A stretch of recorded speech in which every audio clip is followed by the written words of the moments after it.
Halo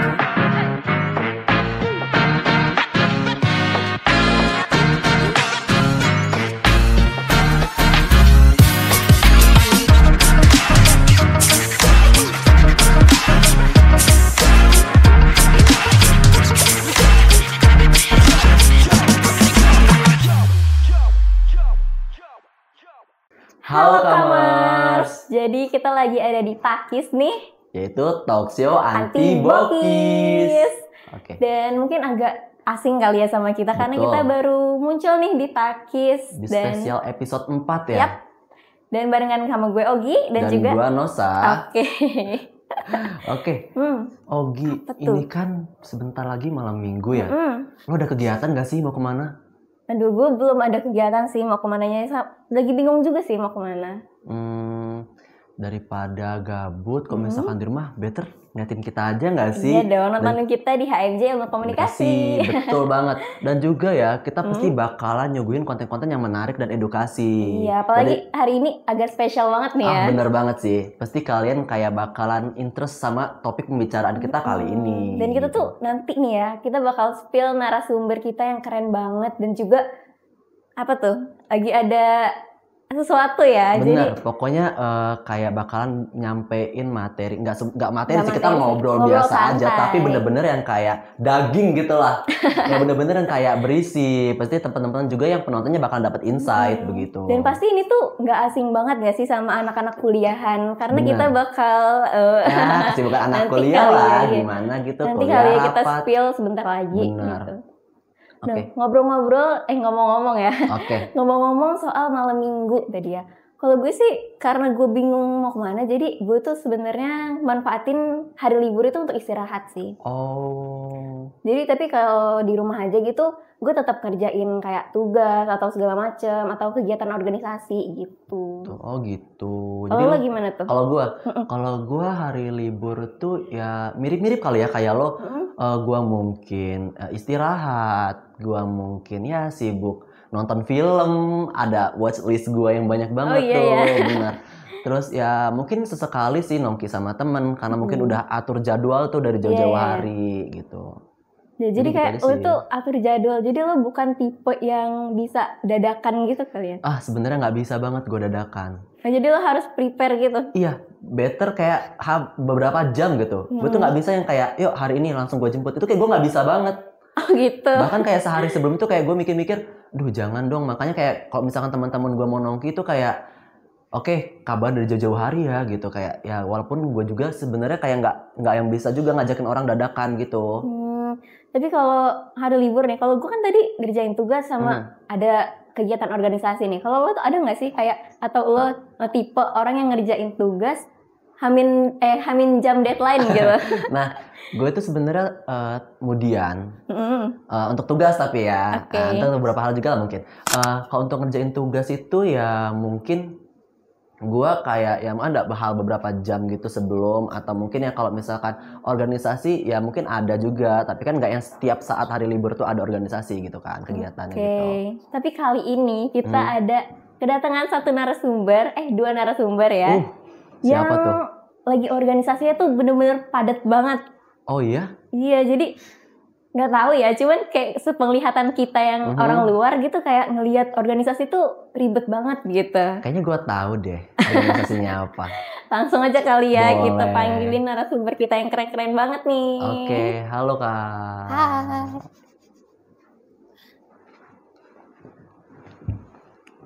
Oke. Halo. Mungkin bisa kenalan dulu kali ya. Oke. Dari dulu dah. Oke ya. Kenalin, nama gue Restu Krisdayanto.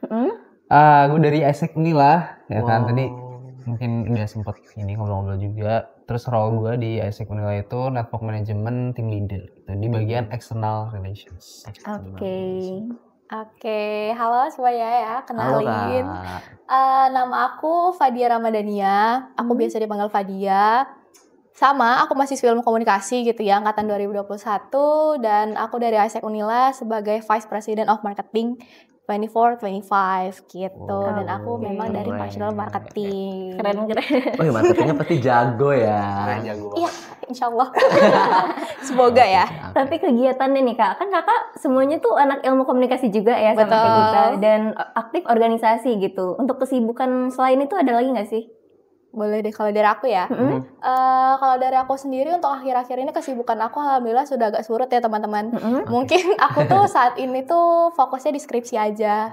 Gitu, skripsi dan juga nyiapin beberapa hal gitu untuk life after graduate gitu ya. Kayak aku coba ningkatin skills aku, terus juga aktif juga di organisasi gitu. Karena aku aku ada 9 anggota gitu kan, jadi memang harus di manage banget gitu setiap harinya gitu sih kalau dari aku. Kalau dari lu gimana?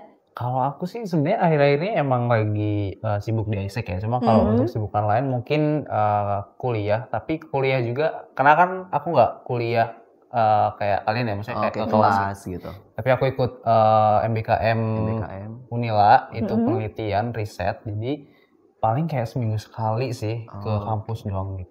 Dan kan akhir-akhir ini lagi angkatan 22 tuh lagi pack buat persiapan KKN juga ya. Iya betul banget. Nah, paling itu sih kalau akhir-akhir ini yang jadi kesibukan aku gitu selain dari organisasi. Kalau kan kita tuh ngobrolin ISEC nih ya. Kalau ISEC itu emang sehektik itu kah gitu? Kan kayak pandangan kita sebagai orang luar gitu ya, kayak ngelihat kayak organisasi yang di Unila maupun di luar itu kayak bener-bener sibuk gitu. Boleh dari Restu deh, gimana Restu? Gimana ya? Ya bisa dibilang hektik, tapi sebenarnya itu balik lagi ke orangnya sih. Betul, kan. Orangnya. Kalau dari aku sebenarnya hektik tapi nggak hektik banget sih, karena aku bisa kayak prioritasin mana dulu yang harus aku kerjain gitu kan, dan mana yang mungkin nanti bisa aku kerjain gitu. Tapi sebenarnya ya mungkin beberapa orang nganggap ISEC sibuk, hektik gitu karena mungkin mereka dengar cerita-cerita dari member gitu ya, mungkin memang lagi di peak-peaknya sibuk gitulah, kayak misalnya lagi TS terus lagi banyak project juga gitu. Tapi sebenarnya kita ada juga peak-peak yang memang nggak yang sepadat itu gitu. Betul sekali. Kalau misalnya dari aku hektik ya gitu ya, karena memang ada banyak hal yang harus dilakukan, dan menurutku sih as long as memang kita suka ya bidang yang kita lalui gitu ya, dan juga pekerjaan yang memang aku sadar bahwa apa yang aku kerjakan itu benar-benar menyumbang gitu ya untuk development aku, overall aku senang sih selama ngelakuin itu. Dan jadi memang kayak enjoy aja gitu ya. Aku enjoy banget gitu, walaupun memang kalau orang lihat tuh kayak wah orang gini padat banget gitu kan, kayak sibuk banget gitu kan, dan memang kegiatannya padat lumayan gitu ya, terutama kalau misalnya kita tuh lagi preparation untuk suatu project yang bakalan jalan gitu, jadi memang itu bakalan hektik banget, terutama kalau misalnya musim UTS nih ya, musim UTS, musim ujian itu udah bener-bener semuanya tuh capek banget dan padat banget gitu. Jadi campur semua ini. Iya, campur semua gitu. Jadi bener-bener time management itu bener-bener kayak dipakai banget, dipilih-pilih banget, kayak seminggu ini kita harus bikin agenda apa yang harus diutamakan gitu ya, kayak pastinya. Bener banget.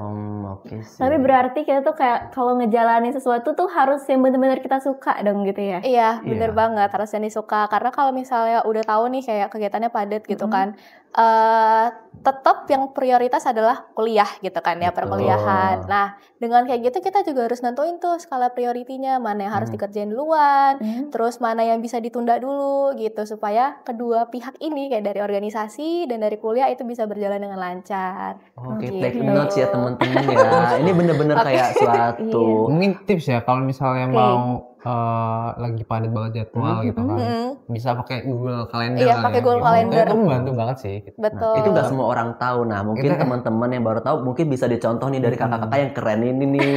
Sebenarnya semua orang tahu sih, cuman mungkin belum menerapkannya. Bener banget. Gitu. Dan kita kan tadi tuh kita taunya nih kayak ISEC in Unila gitu ya. Betul. Cuman kalau ISEC di luar itu gimana sih Kak? Kayak ada kan ISEC itu organisasi internasional ya. Betul. Jadi ada di mana aja atau gimana tuh? Oke, jadi kalau cabangnya tuh kita di mana tuh? Yang di Headquarternya itu kita ada di Kanada gitu. Jadi kan kita sebenarnya kita organisasi internasional dan udah kesebar di 120 negara nih, termasuk di Indonesia gitu. Tapi kita punya kantor pusat itu di Kanada gitu. Oh, di Kanada. Dan di setiap negara itu kita ada yang namanya local chapter atau local entity gitu. Jadi di AIESEC Indonesia sendiri kita tuh udah tersebar di 27 local chapter gitu. Yang salah satunya adalah AIESEC Unila. Oke. Kak mau nanya dong, jadi kan kita ini di AIESEC ini sih kan sendiri itu ada tersebar dari 120 negara ya kalau nggak salah ya. Terus di Indonesia ini ada 27.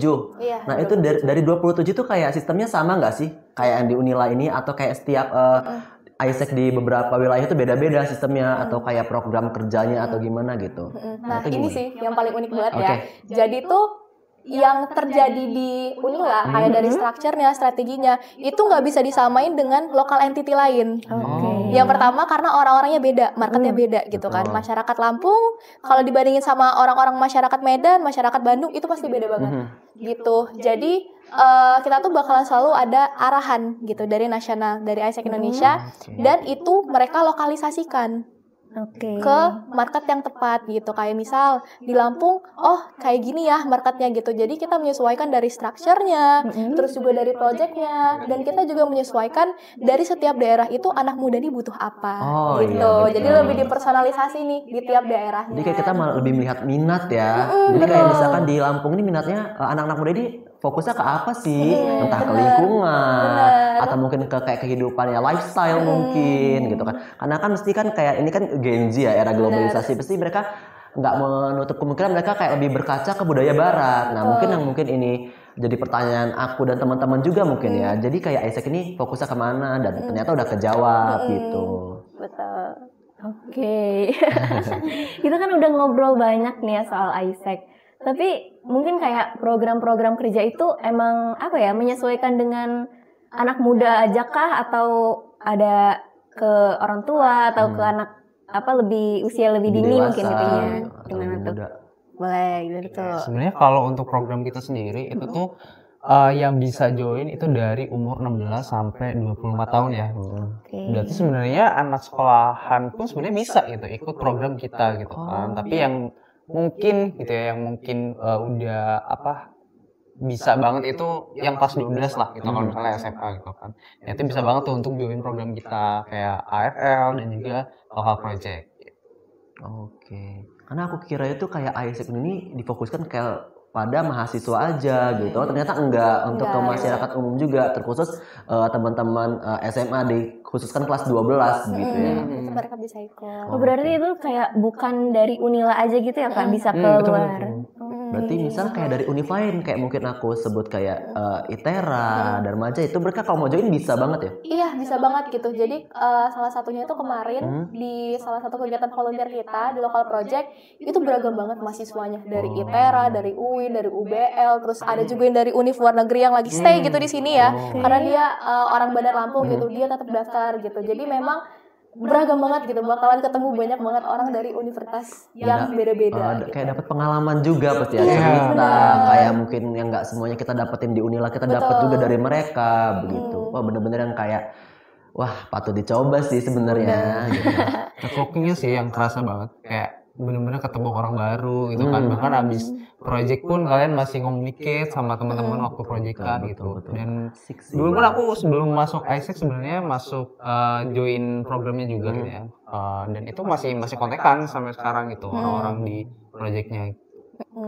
Oke, kalau untuk project nih Kak, itu tuh berlangsung berapa lama gitu? Atau beda-beda tiap project? Nah, kalau tiap project itu beda-beda. Jadi yang pertama itu kalau local project itu dia selama 1 bulan. Gitu. Kegiatannya adalah volunteer. Terus kalau yang kedua itu namanya ada AIESEC Future Leaders gitu ya. Jadi AIESEC Future Leaders ini selama 3 bulan. Tapi kegiatannya nggak sepadat kayak LP gitu. Karena kita menyesuaikan dengan jadwal kuliah mahasiswa gitu. Karena kan kita AFL ini nggak sambil libur kuliah ya gitu ya. Jadi kita menyesuaikan supaya nggak padat banget gitu. Terus kalau misalnya untuk yang lain, untuk webinar seperti Impact Circle, Youth for Krakatoa sama Youth Today itu cuma 1 hari aja gitu.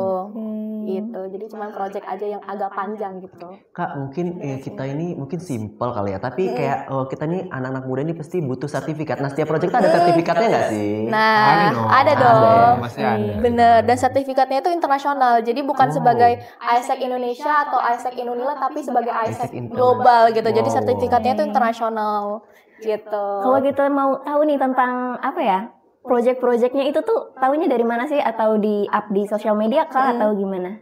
Oke, nah kalau soal informasinya itu lengkapnya itu ada di Instagram kita @AIESECUNILA ya teman-teman. Nah kalau misalnya mau lebih lengkap lagi itu kalian bisa cek gitu ya di website kita di aisec.or.id gitu. Jadi situ ada semua project kita gitu. Bahkan yang di luar entity kita pun ada gitu. Kayak kalau misalnya teman-teman tertarik untuk exchange ke luar negeri atau ngelakuin intern gitu ke luar negeri, itu ada yang namanya Global Volunteer sama Global Talent gitu. Jadi kita bakal ngefasilitasiin juga teman-teman kalau misalnya pengen ke luar negeri juga. Wah, gitu. bener-bener kayak memfasilitasi banget gitu.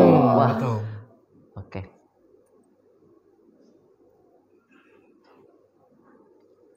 Dan seperti yang kita tahu nih kan tadi global ya, internasional gitu. Jadi apa ya, benar-benar berguna gitu nggak sih? Apalagi sertifikatnya global, dan kita tuh ya jarang juga kan dapat sertifikat global, pasti bakalan susah banget. Jadi untuk teman-teman yang mau join itu tuh ada nggak sih Kak kayak persyaratan khususnya gitu? Gimana tuh? Oke, ini join member atau join program kita?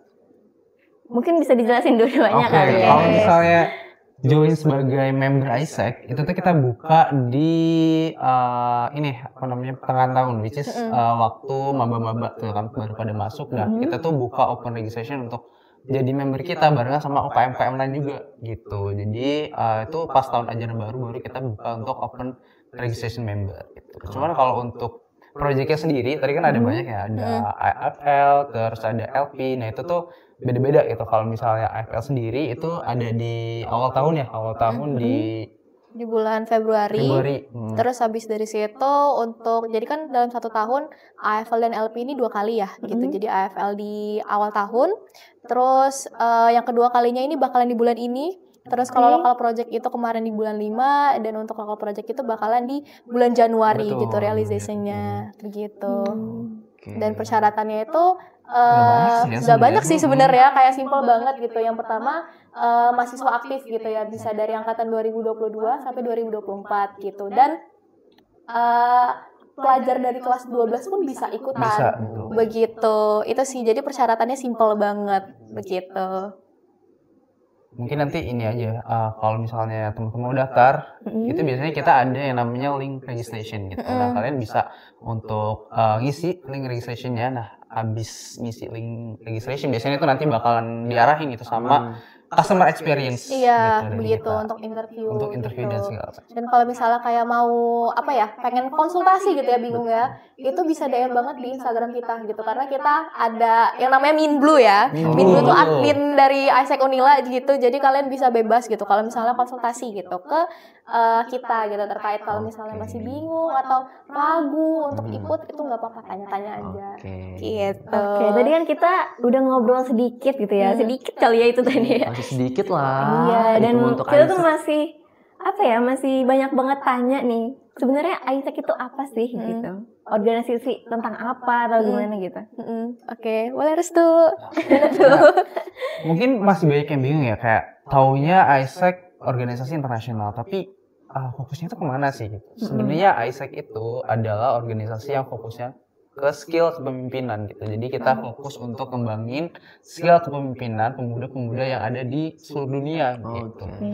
Lewat apa? Lewat produk-produk kita gitu. Salah satunya adalah AIESEC member dan juga produk-produk seperti tadi yang udah dijelasin dari AFL dan juga LP.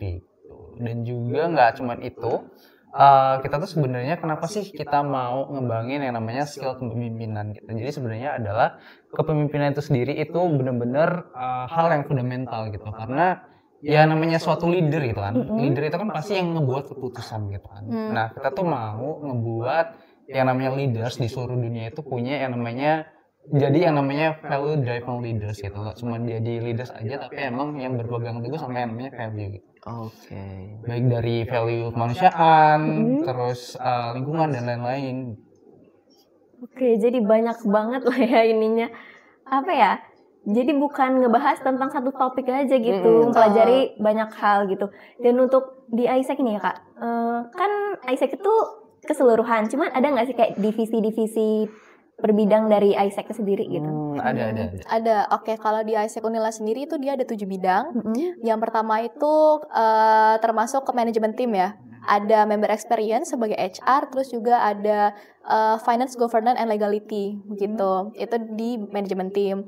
Terus kalau di project team itu ada ISEC Future Leaders sama local project gitu. Dan terakhir itu ada di supporting team, itu ada external relation, ada business development, sama satu lagi ada marketing gitu. Jadi totalnya ada 7. Oke Kak, mungkin ya ya pembahasannya baru sedikit banget nih. Oke. Ya teman-teman, buat yang mau nonton di segmen selanjutnya mungkin nanti ada lagi ya guys ya. Ditungguin aja, stay tune.